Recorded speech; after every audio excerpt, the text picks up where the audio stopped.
What's up, vinyl community? It's Robert Fithen, and I put it out there in a couple of different ways that I was looking to kind of listen to, get deep dive into, and review some albums from the last 2 years. I'm usually talking about older stuff on this channel, so I really wanted to get into some of the newer stuff, and I put the question out there, which albums do you think I should listen to and review? And you answered in all kinds of ways. So I picked 20 of them. I've spent the last month or so listening to these albums over and over again. All these albums, with the exception of 2, I've listened to like at least 8 times in different ways. Deep listen while you're doing stuff around the house, listen while you're driving. So I've immersed myself in 20 different albums.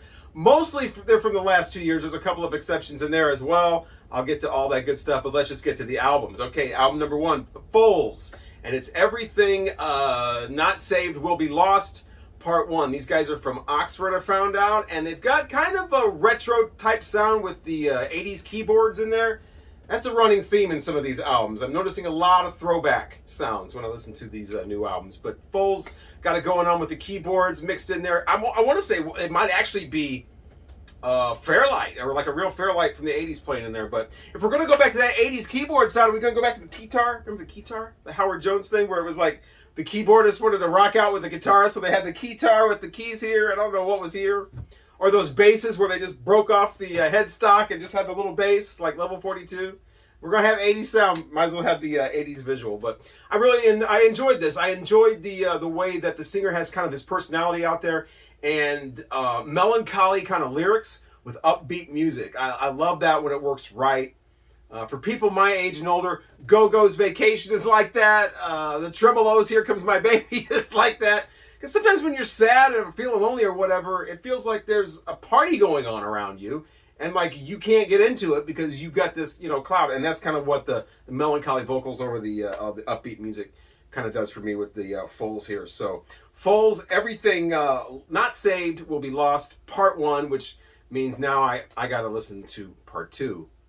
All right, album number 2 is Deftones' Ohms. I just want to say real quick, when I say album 2, these aren't in any kind of particular order. I'm not rating any of these because I think that some of these albums you can't rate against each other. They're completely different types of music. The genres are all over the place. But I will spotlight a few that I definitely will get on vinyl and we're more interested in than others. Like Deftones' Ohms.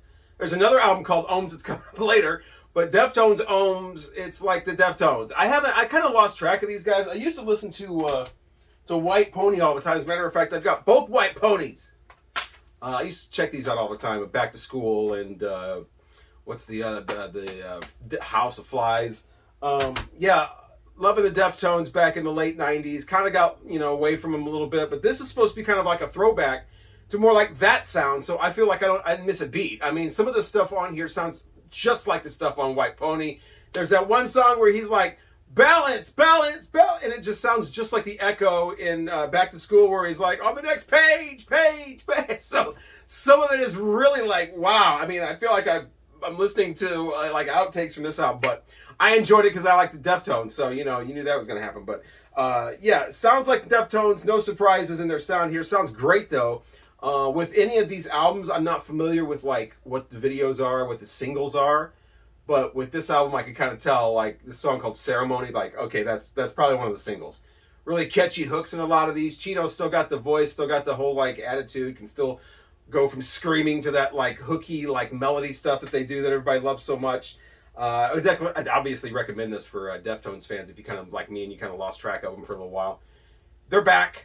Ohms is the album. Not crazy about the album cover. It's kind of okay, but definitely liking this Deftones Ohms throwback to their best sound for me anyway, which was the White Pony days. All right, album number 3 is McCartney 3 from Paul McCartney. Yeah, you knew the Beatles were going to get worked in here some way, and a lot of people said, you're always talking about the Beatles. Have you even heard Paul McCartney 3? And I'm like, no. And so I gave up on Paul McCartney, man. I have the latest CD I have, the latest physical media I have from Paul McCartney is from 1993, the Off the Ground album with Hope of Deliverance and unfortunately Biker Like an Icon. Now, I have heard songs from him, but I have not heard a full Paul McCartney album in decades. That Fly You song that came out off of Egypt Station, that's all I needed. I'm not listening anymore of this album. This is horrible. So I'm in concert though. for that album, and that blew me away. Busch Stadium in St. Louis, and the whole crowd, the whole baseball stadium singing "Hey Jude." That was incredible. But anyway, back to present day music. McCartney 3 really surprised me. The music is great. I mean, you listen to it, you know why he's the king of these catchy, hooky melodies, pop melodies. They're all over the place. Now, obviously, the voice is kind of gone. He tries to go up in certain, like, rock out stuff, and his voice completely falls apart. The guy's 78 years old, though. I've said this in other videos. We are expecting way too much out of our rock stars and pop stars as far as age. I mean, used to be when you're 40 years old, you like a joke, you're over the hill. Now you say that about Elvis, like, how 40-year-old up there.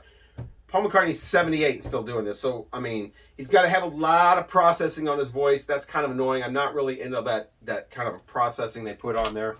But, you know, the guy's playing all the instruments. Obviously, still impressing people, writing great, hooky, poppy songs, catchy songs that at least I feel like on first listen I'd heard before. They're so immediately, like, you just get hooked immediately on them. I mean, instantly recognizable.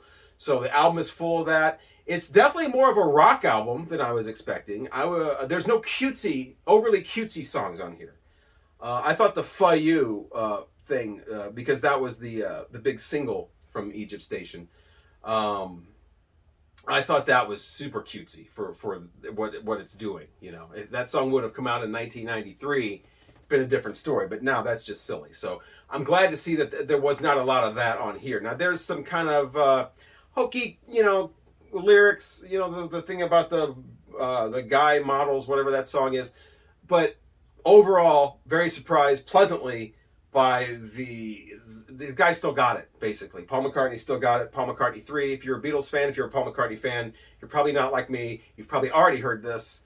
I will say that the rollout of the Egypt Station and the McCartney 3 was another turnoff, with the constantly putting out new versions, and that Egypt Station where you had the version with 16 different, I mean, yeah, if you don't want it, don't buy it type of thing, but you should do that with albums that are celebrating like some sort of anniversary, not a brand new release.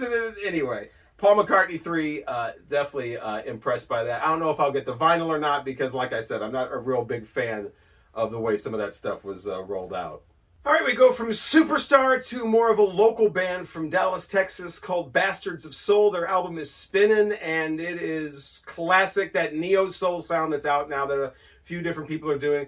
They're doing it. Their style ranges everything from like Otis Redding to more of a like Lou Rawls type thing. So it's that kind of mid-60s, late 60s, early 70s kind of flavor, and they're really, really good at what they do. Now, there's not a lot of originality here. That's the thing.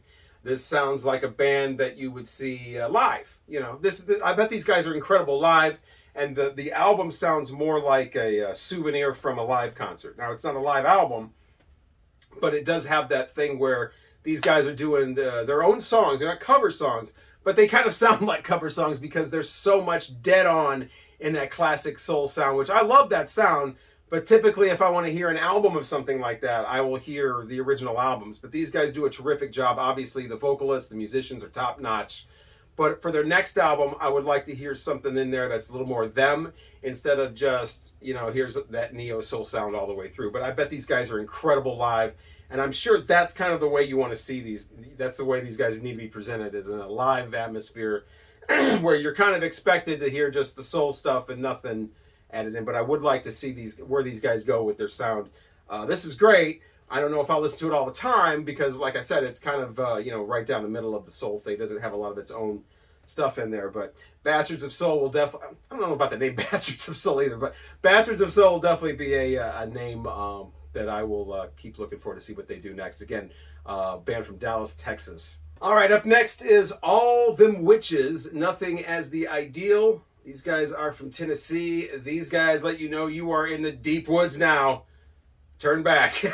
Or better watch out. Now, these guys aren't too deep woods, but they're kind of like right there on the edge of the woods.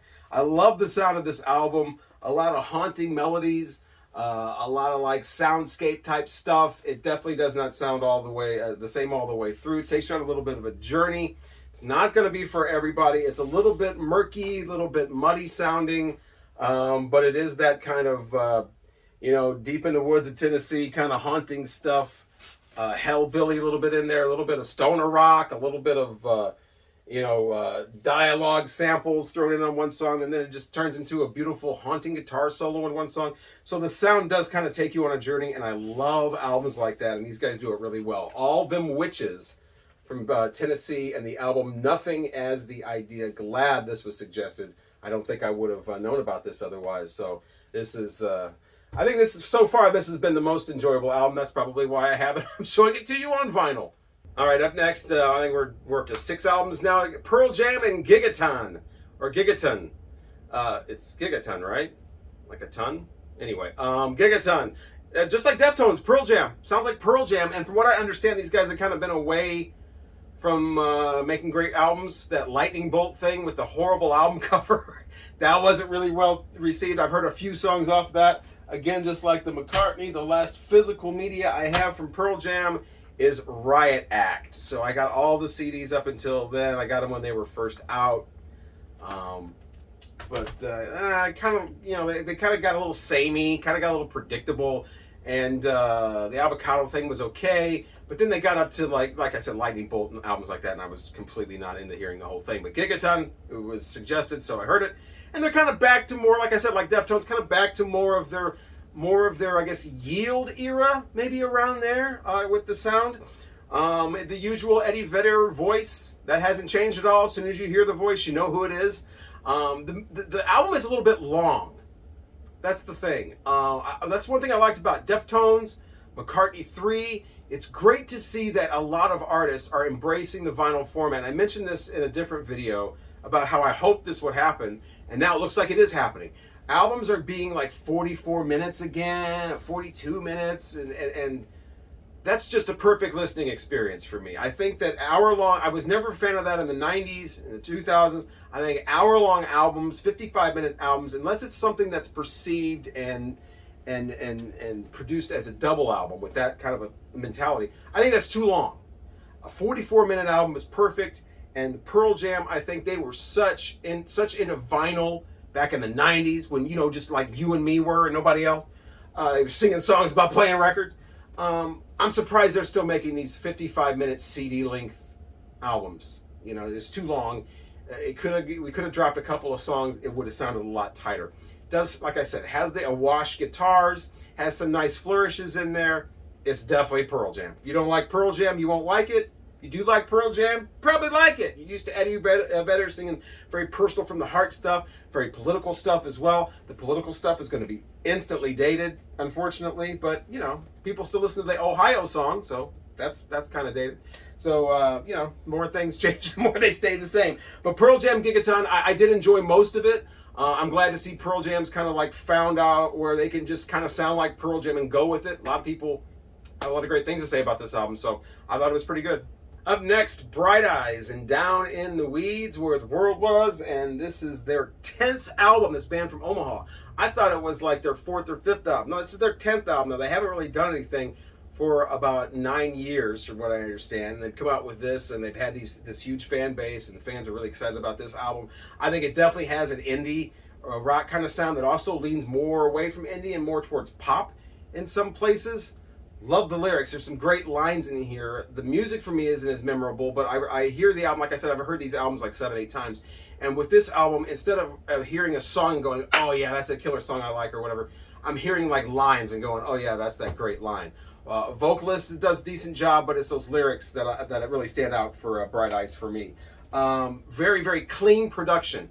There's a lot of murkiness that's still going on. I was not a fan of the way a lot of albums and songs sounded in the 2000s and early 2010s with that just production awash everything, brick wall kind of wave files and everything. Just you can't pick out different instruments. Everything's just mixed together in a clump. Nice to see that we're getting away from that with some bands like Bright Eyes. Very, very clean production. None of that hip distortion stuff from 15 years ago. So very, very nice. On this video, I'm not really going into like specific songs a lot, but there was a song on here called One and Done that's kind of a standout, where they put a little more flourishes in there. They put a little more almost like psychedelic in there, and it kind of stands out on the album, which is a lot of, like I said, indie rock and leaning towards pop kind of sound. The vocals are kind of groaning and tortured. as they should be in all this dystopia, which, by the way, there's a lot of dystopia and dystopian, atmospheres on a lot of these albums that I'm hearing. A lot of people think we're in the end times, I think, but well, at least we got great music, and Bright Eyes, I will definitely be, it kind of makes me want to be interested in checking out what some of their earlier stuff sounded like, since this is like, their 10th album. Next is King Gizzard and the Lizard Wizard, Not Again Infinity, called Not Again Infinity because you can play the album over and over, and the ending goes right into the beginning if you want to put it on repeat anyway. Not Again Infinity, yeah, this album, not from 2000, I know it's from a lot earlier, but King Gizzard kept coming up, and it was this album that people kept suggesting. Now, I'm a little more familiar with King Gizzard and the Lizard Wizard than I am with Bright Eyes or Foals or some of these other bands. But I don't think I've ever really sat down and listened to a deep dive, and into an album, and I definitely didn't do it like 8 times like I did with this one. So I knew what the guys sounded like. I like their sound. This band from Australia, the birthplace of punk rock, and you can argue about that in the comments section. But yeah, King Gizzard and the Lizard Wizard. If you're a little confused by their name, just remember King, and then everything else is in alphabetical order. So that way you get King Gizzard and the Lizard Wizard, not King Wizard and the Lizard Gizzard or something like that. So these guys, I was talking about distortion and how I really hate a lot of the distortion. That certain sound, and all the drums sound like beaten on cardboard boxes. Vocals are just layered into everything. It just sounds like a mess. These guys have their own brand of distortion. So the distortion here is really their own type of, it's part of their sound.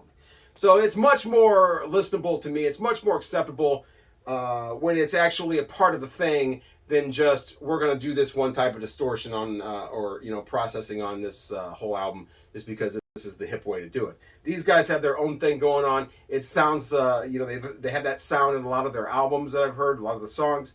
This album all the way through, just a really, really fun ride. Very, very fast. These guys are like a French New Wave film, where they just cut out all the unnecessary stuff, and it's like there's dropped beats. It's just like rush to the next part, get to the next part.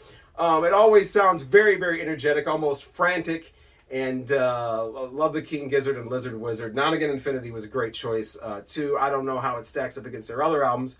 I'm going to find out. I probably won't listen to all of them because, as you might know, King Gizzard and the Lizard Wizard, notorious for just pushing out a bunch of albums at once one year. As a matter of fact, that was the first time I heard of them when they did that, and I walked in and a record store had an entire side rack of nothing but King Gizzard and the Lizard Wizard albums. I'm like, I thought these guys had like 2 albums out, and now they've got like 12. So yeah, Not Again Infinity is this one. Great stuff, fun stuff. Stuff you can it's kind of loud and right there up there in your face, but you can also kind of listen to it more as a side thing as well. But yeah, I'll definitely be checking out some of their albums, other albums all the way through, and thank you for the Not Again Infinity, that time I said it right, suggestion. Up next we have the Mountain Goats, Dark in Here, which I thought with a title like Dark in Here, it would sound a little darker. But it's indie rock again, similar to the Bright Eyes, the very, very clean production. Very, very nice that you can hear all the instruments and everything going on. Up on, multiple listens, you start picking out little melodies that you didn't really catch the first time. So definitely lends itself to listening to kind of deeper again and again. Because on the surface, a lot of the indie rock can just sound like jangly stuff that somebody just tossed off in 5 minutes. But if you listen to it again and again, you start picking out some of the underlying things that are going on. Mountain Goats, same way. Very, very clean production. This is their 20th album. Again, I've been so out of touch with new albums. I thought this was like their 5th album or something. I mean, I'd heard of them. I knew they were an indie group. I'm from the Midwest. Indie rock, I'm surrounded by it. I'm 15 minutes away from where Jeff Tweedy grew up. So Wilco is like king here. Uncle Tupelo before that. Yes, this is where Mississippi Nights was. So, yeah, I'm all about the drenched in indie rock. I had a group of friends. That's all they wanted to listen to. So, but again, I thought that I heard of these guys, but I thought this was like maybe their 5th or 6th album. 20th album from the Mountain Goats. So again, very, very personal sounding lyrics. The lyricist or the vocalist doesn't sound like he's trying at all. It doesn't sound like he's pushing his voice out at all. It almost sounds more like a vocal guide that somebody later would come on and put a vocal on, like the guy just wrote the song and did a vocal guide for it. Now that can sound very, very personal and very non-pretentious. So I think that's what a lot of people go for with the Mountain Goats. He does a lot of the lyrics in second person, so it sounds like he's singing right to someone, probably you. He's singing right there about somebody to them. So that's some of my favorite types of lyrics. I love the second person lyrics like that. So Mountain Goats, it took me a couple of listens, but like I said, you start to find some of those underlying melodies with the indie rock stuff like Mountain Goats. And this is called Dark in Here. I just thought it would be darker, but it is kind of dark in some places. I mean, a lot of these albums, like I said, they have this kind of dark tone where it's like there's something foreboding coming up. Up next is Karungben, and the album is called Mordecai. Really, really like this one. Thanks for the suggestion on these guys. I wasn't familiar with them at all, but they're another group from Texas. They don't really have what you would consider a typical Texas sound at all. Very, very dreamy, very melodic, very just kind of like, take you away, but very poppy at the same time, but not annoying pop. It's like a pop that you kind of want to hear. So yeah, I was really impressed by these guys. And this Mordecai album is supposedly not even their best. A lot of people that are fans of this group don't even like this album that much. So I definitely want to hear more of their albums because I like this, and I'm thinking, well, then I'll like the other ones even more. So side 2 is a little more meandering, and it does kind of have that dreamy kind of quality. Works well, just like some of the other albums I was talking about, where it kind of works with listening to as kind of like doing stuff around the house. Also listens to as something maybe to listen to late at night to kind of get really into with headphones. But very catchy melodies, very, very catchy, very easily accessible song styles, and lyrics, like I said, so catchy. Some of them aren't even in English, and you're singing along anyway to a language you don't even know. So I mean, that's catchy. So yeah, Karungben, and it's Mordecai. It's this sweet, dreamy sound that kind of takes you on a journey. Vocals kind of sound a little bit like Tom Tom Club a little bit. Perfect. I didn't do a lot of research specifically on these albums for first listens, and then like once I'd listened to them like 3 times, I would go to Wikipedia and start seeing like where they were from, what album number this was for them, and things like that. So I kind of got both a kind of a blind listen and then kind of a more educated listen after that. But these guys I definitely want to know more about. I want to hear more from, especially since this isn't even supposed to be like one of their best albums, the Mordecai album. So Khruangbin, nice listen. Thanks for the suggestion. All right, we are halfway through, and we are up to Yola, Walk Through Fire. Now again, this returns to a throwback kind of sound. This time it's throwback kind of like soul, a little bit of country, a little bit of Dusty Springfield in there. But Yola, I don't know that much about her, but she does a terrific job. I really, really like this. I really like this release, and I really like the way a lot of these songs sound. She sounds genuine. A couple of them are it gets kind of hokey a little bit, especially the title track. But again, great sounding album, great sounding vinyl too, by the way. And Yola, Walk Through Fire. Again, the production on this is great. This was kind of one of the albums that when it came out, a lot of people were talking about this, like, you got to hear this, you got to hear this. So when it was suggested personally to me, it was like, okay, yeah, I got to hear this, and I'm glad I did. Obviously, I like it. I got the vinyl, and yeah. I kind of, said about the other band, Bastards of Soul, that they have a throwback sound too, but Yola has her own personality on this. And I love her vocal, that she never sounds like she is trying to impress you with all the notes she can sing and these cadences of 15 notes for one word.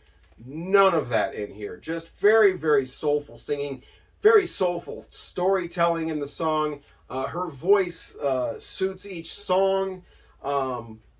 Great album. Like I said, a couple of tracks it gets kind of forced sounding, a little bit contrived, but for the most part, I love the way this sounds. Definitely throwback though. Yola, Walk Through Fire. Cannot wait to see hear what she does next. All right, I don't know I think we're up to album number 12, but it's the album and artist that was suggested much more than any other one. That's for sure. Greta Van Fleet, and the album is The Battle at Garden's Gate. Now, Greta Van Fleet I had heard of. I'm sure everybody had. The big thing, they sound just like Led Zeppelin. A few years ago when they had that album out, that EP, that's all I heard at work, wherever. People coming around, people my age, coming around up to me, have you heard Greta Van Fleet? Oh my God, they sound just like Led Zeppelin. Well, then why the hell would I want to hear them? I'll just hear some Led Zeppelin. So I heard them, and they did. It was pretty obvious the lead singer was trying to pretty much emulate Robert Plant. Not only vocal voice, but vocal style, even doing yas and ows and ohs and oohs the same exact way. Very off-putting. So I was interested to see with this new album if they'd grown into their own sound a little bit more, if he's still doing the Robert Plant thing. Can't really, a lot of people are throwing back, so these guys seem to stand out for some reason. But no, the Battle at Garden's Gate, they've kind of progressed their sound a little bit. The lead singer now, instead of sounding like Robert Plant, now sounds like Geddy Lee. So it's a chronological progression. Instead of sounding like late 60s, 70s, he now sounds like mid 70s, 80s. So yeah, it's Geddy Lee now. But the music really isn't Led Zeppelin. The music's more like just taking different things from other elements of classic rock and making some decent songs. Some very catchy songs. I'll tell you that. I've listened to this album like 7 times. And before you know it, you're in the car going, "Can you feel my love?" I never wanted to be that guy. But some of them are very, very catchy. What's the one song on here? Something about nations. It sounds just like Black Dog again. So the guitar part. So we're back to that. But again, a lot of throwback on a lot of these albums. I mean, we're throwing back to country and old soul stuff with this, The Bastards of Soul. We got 80s keyboards in the Foals album, a couple others coming up. So Greta's throwing back too. I just wish they wasn't such a pedestrian mix on this. Those great 70s rock albums had stuff going on all over the place in a stereo kind of frame. This is just that right down the middle of the road, guitars here, drums here, bass here, vocals up here, and then everything is just mixed with this middle of the road mainstream kind of sound. I wish they would break out of that and change it up and put some stuff in there that's like, oh wow, that's interesting. But some great songs on here, especially when they just let the music go. Those are my favorite parts, when the music builds and it kind of goes into this musical thing. So look for the longer songs, actually. But the album itself, I feel like the Pearl Jam is too long. Again, those great classic rock albums, they're 44 minutes.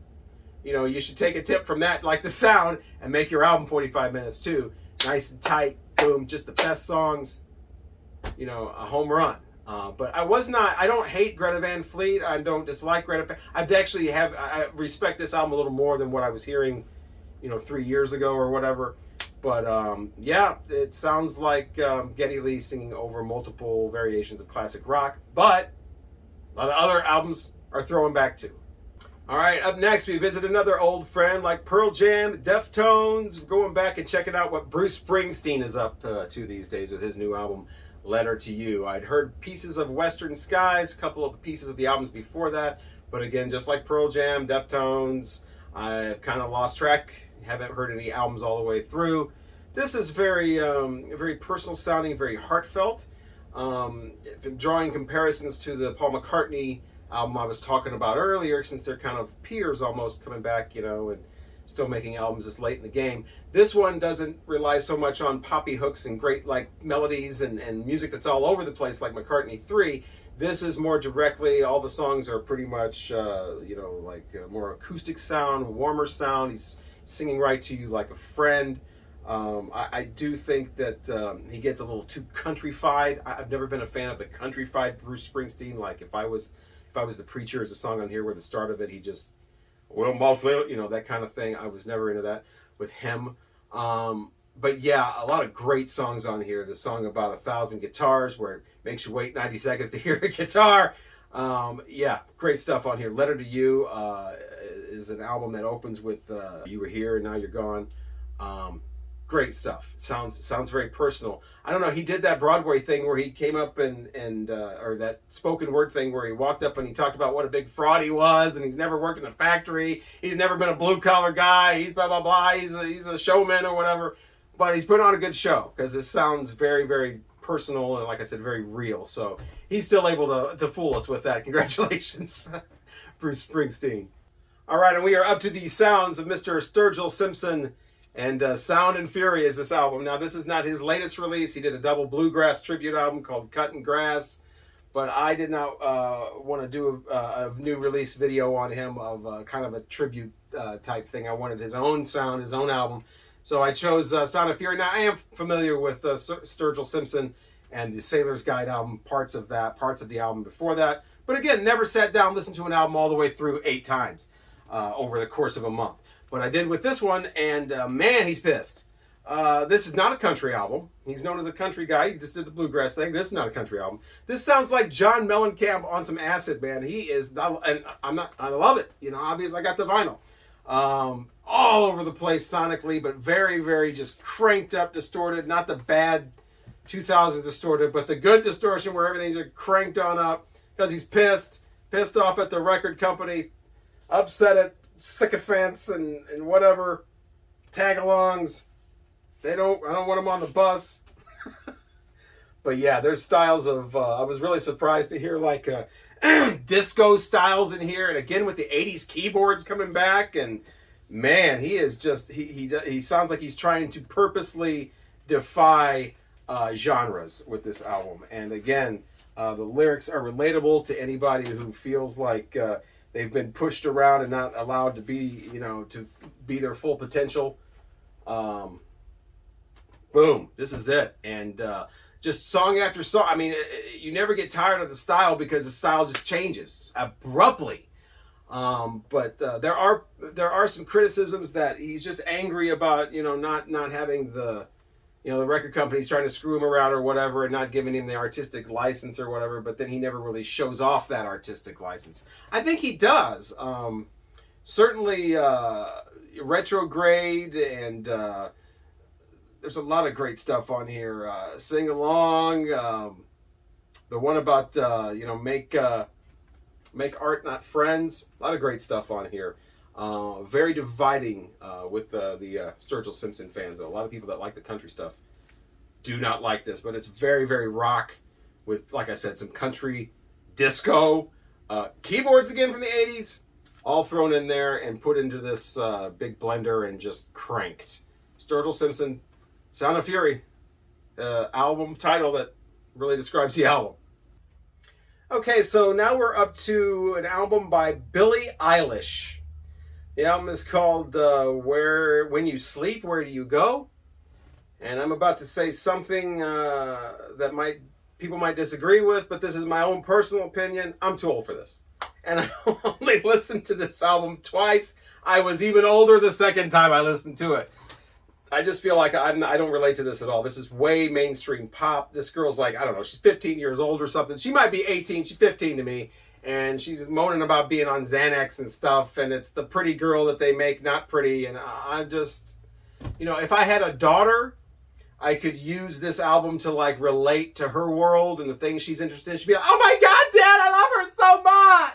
And then I could say, oh, well, yeah, she's very talented. Because that's what you say when you're a dad, I guess. You know, she's very talented. But yeah, I can't do any of that. I don't have a daughter. I don't have a granddaughter. I have no 15-year-old girls in my life.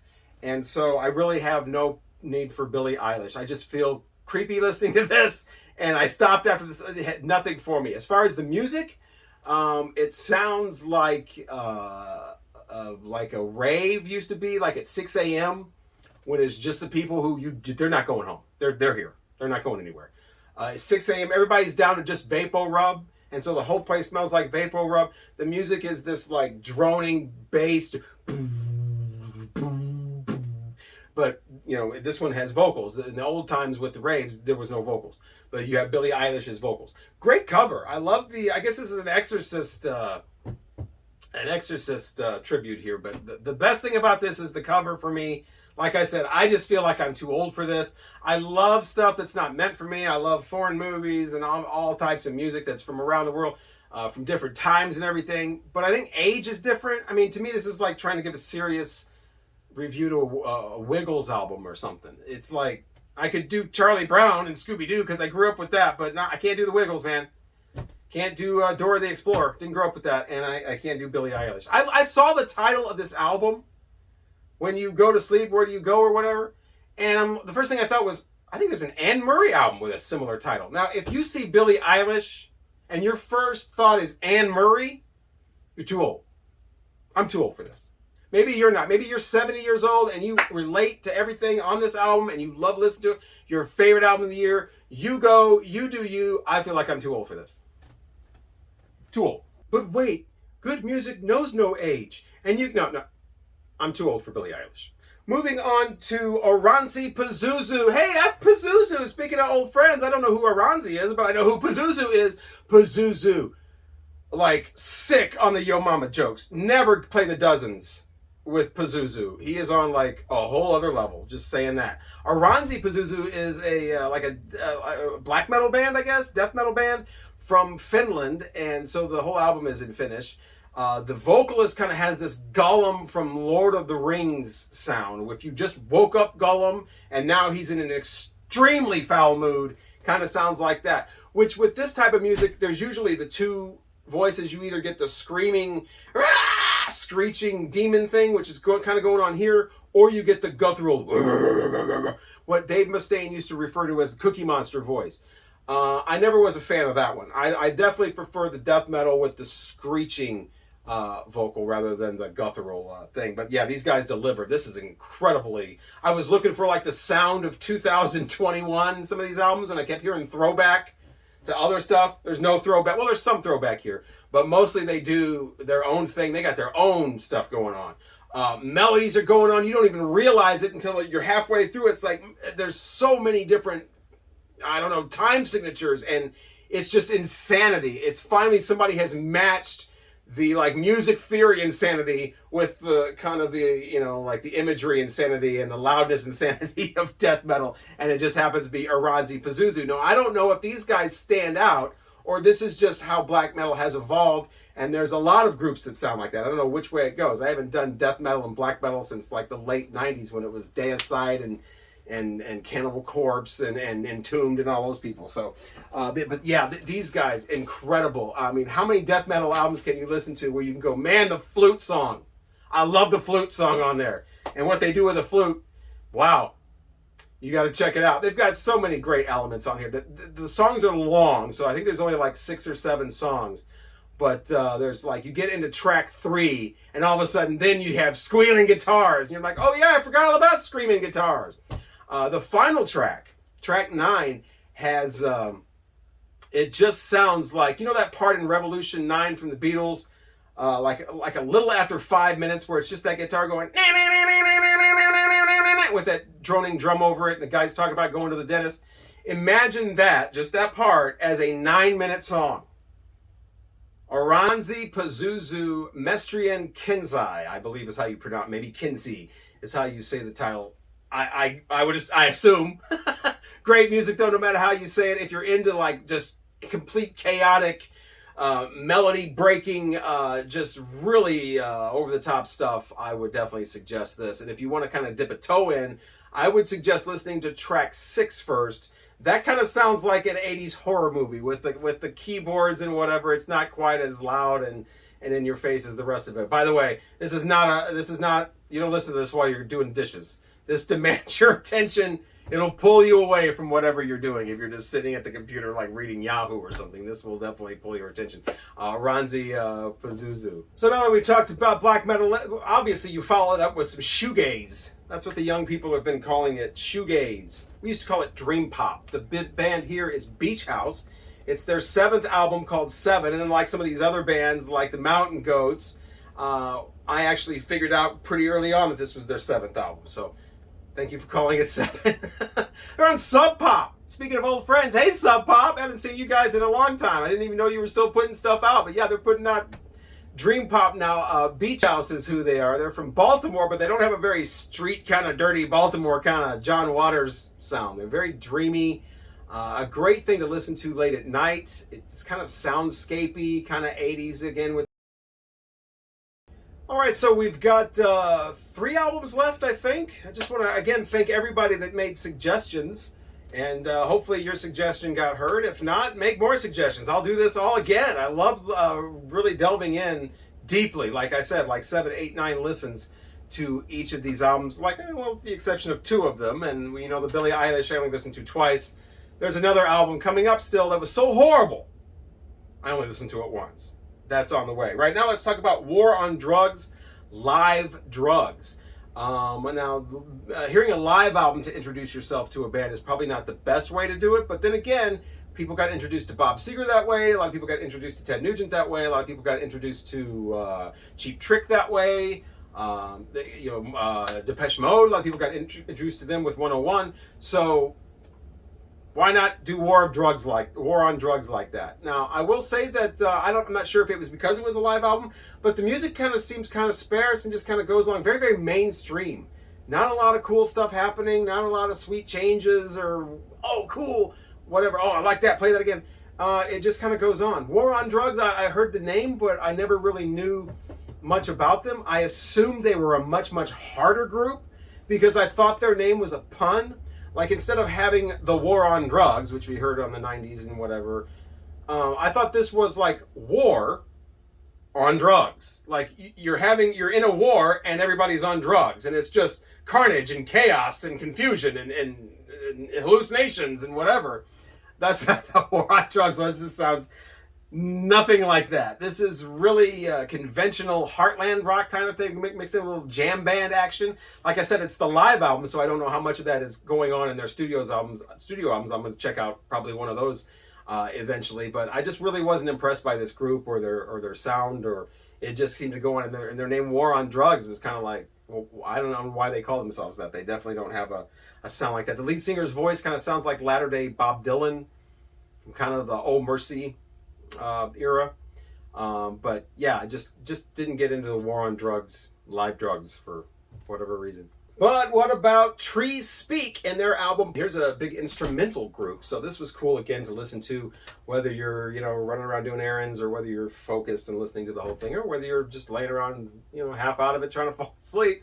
Their sound is kind of like a little bit the instrumental group, a little bit of, Pink Floyd on the Run in there. Very much keyboardy, very much, instead of like the later 80s keyboards that a lot of the, like Foals and people like that were using, even Oronzi Pazuzu. This is more early 80s, late 70s type sound.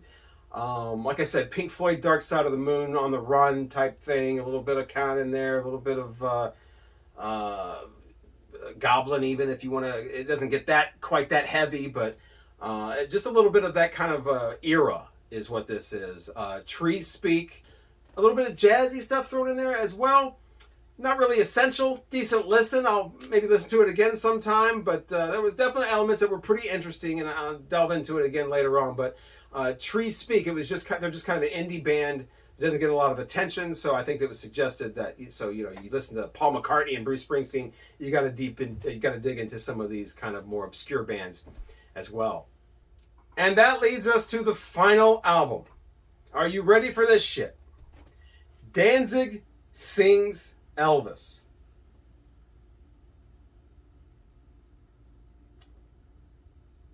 I'd heard about this for a while. It started off a joke, like the Bee Gees song.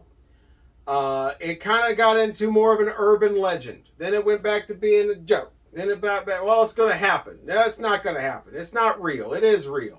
And the next thing you know, it's done. It's just boom, boom, there. It's in the store. It's like, what? So I didn't really get a chance to check it out. I didn't really hear a lot of reviews, and I basically kind of forgot about it. When I was putting this together and somebody suggested it, I was almost deciding whether I wanted to do Danzig Sings Elvis or that new Paul Stanley Soul Station album where he does all the Motown covers and even does some soul songs, neo-soul stuff that's new.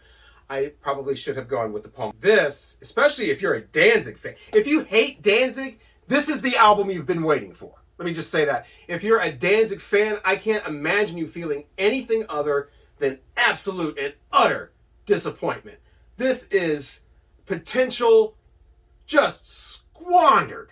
I mean, Glenn Danzig, obviously a fan of Elvis, obviously inspired by Elvis this whole time. If you remember the old Misfits songs, especially songs like American Nightmare, or, oh, heading down the highway, he sounds like Elvis Presley in 1979, so obviously inspired early on.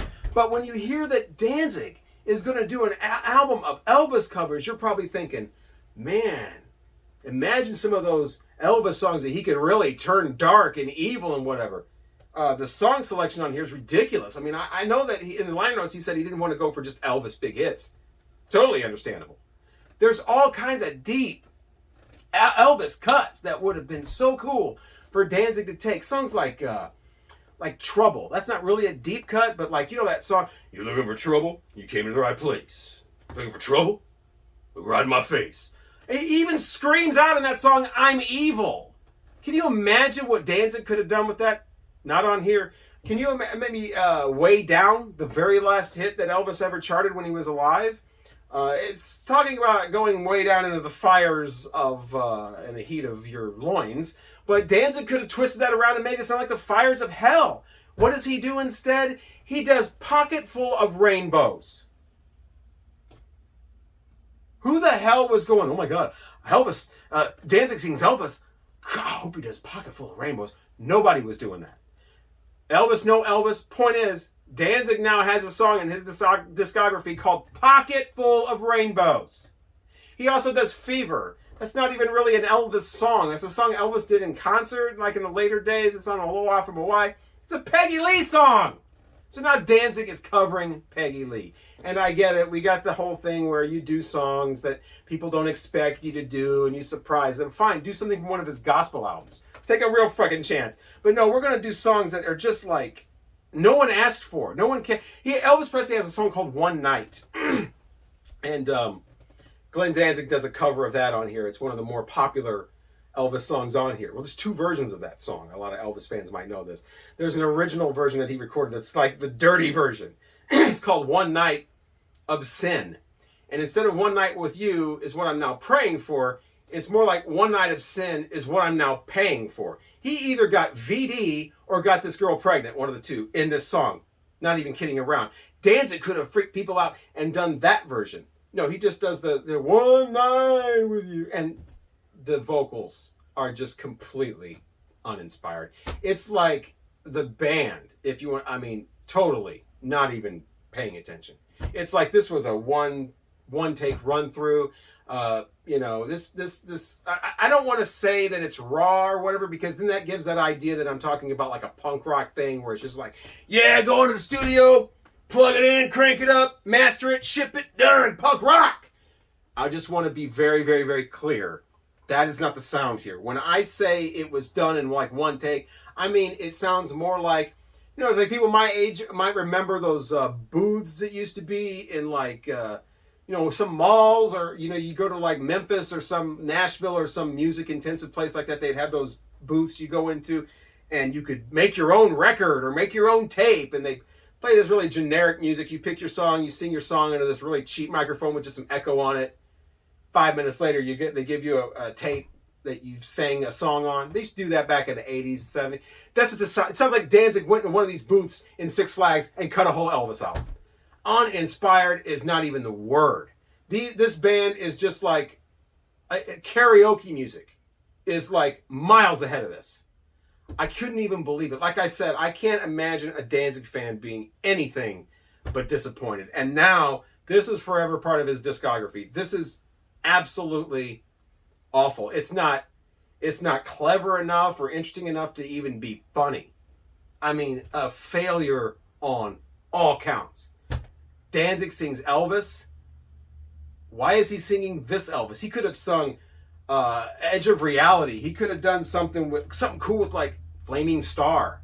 You know, he could have made that really dark and really eerie. He could have done like Knight Rider, if you want to do obscure Elvis songs, and made that a whole, like, slowed that down, made that weird and Danzig-esque. He could have done You're the Fucking Devil in Disguise. He could have done anything but Pocket Full of Rainbows and Fever and these other songs that it's just like, just generic Elvis songs that don't mean anything, don't have any kind of connection to Danzig's music. I mean, maybe they're personal favorites, but make a personal album then. The album you're going to release, make it ones that people are going to want to hear. Again, I think the only people that like this album are people that hate Danzig, and now they've got something to laugh at. So there's that. I almost forgot to tell you where I left off with Danzig, and that was with the Danzig Satan Child release. Here's 2 covers of that. So it's been a while since I've heard Danzig all the way through, but I do have a quick story about working with Glenn Danzig.